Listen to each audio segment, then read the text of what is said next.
दोस्तों नमस्कार आदाब, मैं हूं फराज चौधरी। आप देख रहे हैं India fire news. Baba Ramdev आजकल बड़ी सुर्खियों में हैं क्योंकि उन्होंने एलोपैथी पर सवाल उठाए, उन्होंने हमारे देश के डॉक्टरों पर सवाल उठाए, देश की मेडिसिन्स, विदेश की वैक्सीन्स, जितनी भी दवाइयाँ हैं उन्होंने हर चीज़ पर सवाल उठाए। और ऑल एंड ऑल अगर आप देखें तो वो आयुर्वेद को बढ़ा चढ़ाकर बताना चाह रहे थे। मेरा मुंह से निकल गई, मेरी जबान टूट गई यार। आयुर्वेद का इतिहास बड़ा गहरा है और इसको मानना हमारे देश में काफ़ी गहरी इसकी जड़ें भी हैं। लोग इसे कई विशेष तौर पर मानते भी हैं, लोग अपना उपचार भी आयुर्वेदिक द्वारा करते हैं। मगर बाबा रामदेव द्वारा एलोपैथी का जिस तरीके से मजाक उड़ाया गया है, आज मैं आपको इसी बात पर से पर्दा उठाऊंगा कि वक्त ऐसा भी आया था जब बाबा रामदेव को एलोपैथी का सहारा लेना पड़ा था। आज वही बाबा रामदेव जो एलोपैथी को ख़राब बता रहे हैं, साइंस को ख़राब बता रहे हैं, एक वक्त था जब उनकी तबीयत ख़राब हुई थी और वो भी एलोपैथी की दवाइयों से ही बच पाए थे। तो क्या मैं विकास पर बोल भी नहीं सकता हूँ क्या? मैं आपको सारी चीज़ें बताऊंगा, वीडियोस फोटो भी दिखाऊंगा, ध्यान से सुनिएगा। हेडलाइन आपकी स्क्रीन पर है। बकवास बताने वाले रामदेव ने जब खुद ली थी एलोपैथी की शरण, बालकृष्ण को भी ले जाया गया था एम्स। वह क्या सीन है? एम्स में एलोपैथी का यूज़ किया जाता है, दवाइयों का इस्तेमाल किया जाता है, साइंस का इस्तेमाल किया जाता है और उसी जगह पर एम्स अस्पताल में बालकृष्ण को भी ले जाया गया था जो बाबा रामदेव के साथी हैं। शुरुआत करते हैं। एलोपैथी एक स्टूपिड साइंस है, ये बाबा रामदेव के वर्ड्स थे, उनकी लाइन है, एलोपैथी एक स्टूपिड साइंस है। ये बात हाल ही में योग गुरु रामदेव ने कही थी, व्हाट्सएप पर फॉरवर्ड किए गए मैसेज का हवाला देते हुए। उनके बयान का वीडियो सामने आया तो रॉकेट की तरह वायरल हो गया। पतंजलि के सर्वोसरे इसके बाद बुरी तरह गिर गए। देश में डॉक्टरों की सबसे बड़ी संस्था IMA यानी इंडियन मेडिकल एसोसिएशन ने उन पर एक्शन की मांग की है। पतंजलि ने इस पर सफाई दी पर वह नाकाफ़ी नज़र आई। आगे केंद्रीय स्वास्थ्य मंत्री डॉक्टर हर्षवर्धन ने भी रामदेव के बयान पर सवाल उठा दिए। दबाव बना तो योग गुरु ने गलती मान ली। वैसे पतंजलि आयुर्वेद के सर्वोसर्वा ने अपने टिप्पणी वापस लेते हुए भले ही मामला शांत कर दिया हो, पर कभी खुद उन्होंने अपने करीबी सहयोगी आचार्य बालकृष्ण ने भी इसी एलोपैथी की शरण ली थी जब वो बीमार पड़े थे। देश संकट में है। बात अन्ना आंदोलन के समय की है। देश में भ्रष्टाचार के खिलाफ आवाज़ें बुलंद थी, आंदोलन बहुत तेज़ी से बढ़ रहा था। रामदेव भी तब मुखर होकर मोर्चा खोल रहे थे। वह दिल्ली के रामलीला मैदान में अनशन पर बैठे थे। 4 जून 2011 की शाम तत्कालीन केंद्रीय मंत्री कपिल सिब्बल ने दावा किया कि उन्हें अनशन खत्म करने से जुड़ी रामदेव की चिट्ठी मिली है। हालांकि योग गुरु ने उनके दावे को झूठा करार दिया था। थके रामदेव रात को नींद ले रहे थे, तभी वहां पुलिस पहुंची, जिसके बाद वहां हंगामा खड़ा हो गया।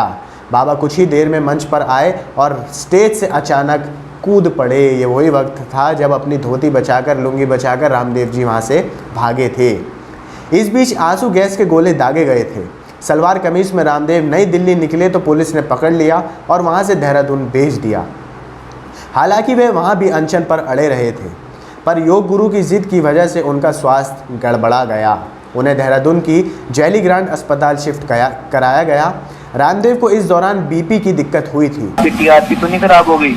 साथ ही उनका करीब 5 किलो वज़न भी घट गया था जब वो अनशन पर बैठे थे। तस्वीर आप देख सकते हैं, आपकी स्क्रीन पर है, जहां रामदेव जी का BP चेक किया जा रहा है और वो स्ट्रेचर पर ऐसे लेटे हुए हैं जैसे बस बहुत ज़्यादा कमज़ोर हो गए हैं। 5-7 किलो वज़न भी कम हो गया था इनका जब इन्होंने एलोपैथी का सहारा लिया था। जब भी तो ये एलोपैथी को स्टूपिड साइंस बोल सकते थे कि भाई मुझे नहीं लेना इसका सहारा, ये तो स्टूपिड है, मैं अपने आप को खुद अपने तरीके से ठीक करूँगा। यह बात 10 जून के आसपास की है। रामदेव का इलाज कराने वाले डॉक्टर ने मीडिया के सामने बताया था रामदेव के कई पैरामीटर्स में गिरावट आ गई है। डॉक्टरों ने तब इलाज किया था। ICU के बराबर में एक रूम था जहां उन्हें रखा गया था। सैलाइन के साथ विटामिन दिए गए थे। ये हाल थी बाबा रामदेव की जब वो अनशन थे और वो अपनी सलवार कमीज़ पहनकर वहाँ से भागे थे। पुलिस ने उन्हें पकड़ लिया नई दिल्ली से, फिर उन्हें गिरफ्तार किया गया और देहरादून भेज दिया गया, जहाँ उनकी हालत बिगड़ जाती है और उन्हें अस्पताल में भर्ती कराया जाता है। बता दें कि सैलाइन सोल्यूशन एक सरल लेकिन बहुत शानदार चीज़ है। जिन मामलों में डिहाइड्रेशन के जोखिम से जान जाने का खतरा हो, उनमें ये ज़िंदगी बचाने की क्षमता रखती है।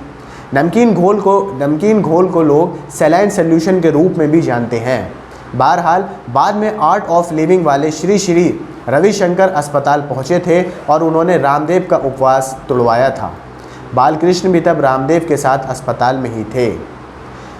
दोस्तों, आप देख सकते हैं कि बाबा रामदेव अभी जो कि एलोपैथी पर सवाल उठा रहे हैं, उन्होंने जो जो बयान पेश किए हैं और जिस कॉन्फिडेंस से वो बयान पेश कर रहे हैं, वो कहीं ना कहीं हमारे देश के डॉक्टर्स पर, साइंटिस्ट पर, रिसर्चर्स पर सवाल उठा रहे हैं। चाहे वो कितनी अपना सफाई दे लें, अपनी कितनी सफाई पेश कर लें कि भाई मेरा मतलब ये नहीं था, मैं तो डॉक्टरों की इज़्ज़त करता हूँ, मगर उनके बयान से डॉक्टरों के कामों में अड़चन पैदा हुई है, उनके कॉन्फिडेंस में अड़चन ज़रूर पैदा हुई होगी।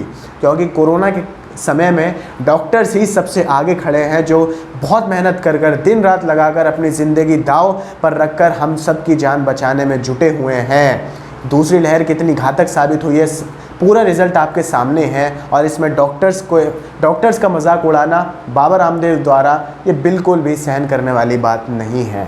इतना छोटा पहले कभी नहीं हुआ। यही नहीं, 23 अगस्त 2019 को बालकृष्ण की अचानक तबीयत बिगड़ गई थी। बताया गया था कि वह बेहोश हो गए थे।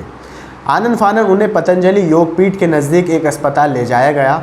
वहाँ के मेडिकल जांच करने वाले डॉक्टरों ने बताया था, उन्हें जब यहाँ लाया गया तो वह सही से बोल भी नहीं पा रहे थे कि उन्हें क्या दिक्कत है। सभी टेस्ट नॉर्मल थे, पर न्यूरो को ध्यान में रखते हुए एम्स रेफ़र कर दिया गया था।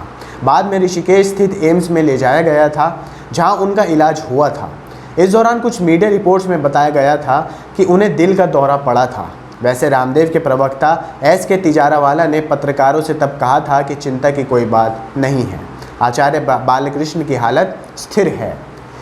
ये हालत है कोरोना काल में बाबा रामदेव द्वारा। हम ये नहीं कह रहे हैं बिल्कुल भी कि आयुर्वेदिक गलत चीज़ है, बेकार चीज़ है, इससे इलाज नहीं होता है। मैंने आपको जैसे बताया था, हमारे देश में और भी कई देशों में आयुर्वेदिक को मान्यता दी जाती है। आयुर्वेद का इतिहास काफ़ी गहरा है, मगर आयुर्वेद को अगर आप फॉलो करते हैं, आयुर्वेद का अगर आप प्रमोशन करते हैं, आयुर्वेद पर आप काम करते हैं, तो कम से कम दूसरी पैथीज पर आपको सवाल नहीं खड़े करने चाहिए बिल्कुल भी। ये बाबा रामदेव को समझना चाहिए।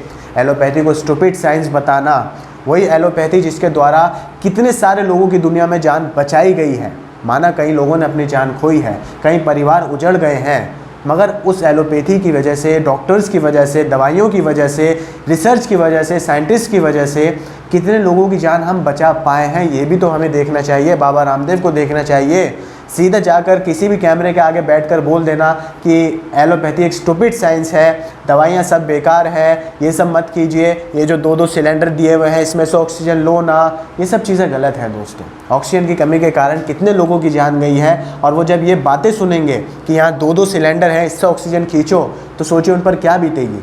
इस घर में से किसी का बेटा गया हो, किसी का बाप गया हो, किसी की माँ गई हो, किसी की बहन गई हो, उन पर ये क्या बीतेगी कि 2-2 ऑक्सीजन सिलेंडर है, फिर भी हम अपने परिजनों को हमने खो दिया। तो इस बात पर बाबा रामदेव के ऊपर कार्रवाई होनी चाहिए थी। हालांकि ये मामला धीरे धीरे दब रहा है।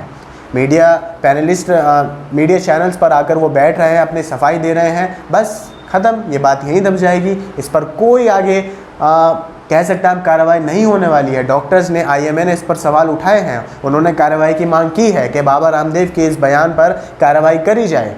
अब आगे देखते हैं इसका जो मजबूत हल है, जो स्ट्रॉन्गेस्ट पॉइंट है, वो क्या निकल कर आने वाला है। आप लोग बाबा रामदेव के स्टेप के बारे में क्या सोचते हैं? ये स्टेप गलत है या आपकी नज़रों में सही है? मुझे कमेंट बॉक्स में ज़रूर बताइएगा। आपको वीडियो इन्फॉर्मेशन पसंद आई, इसे लाइक कीजिए, आगे शेयर कीजिए और हमारे चैनल को सब्सक्राइब करके बेल आइकन को प्रेस कीजिए ताकि आपको सारी अपडेट्स मिलती रहें। मुझे दीजिए इजाज़त। आदाब, नमस्कार।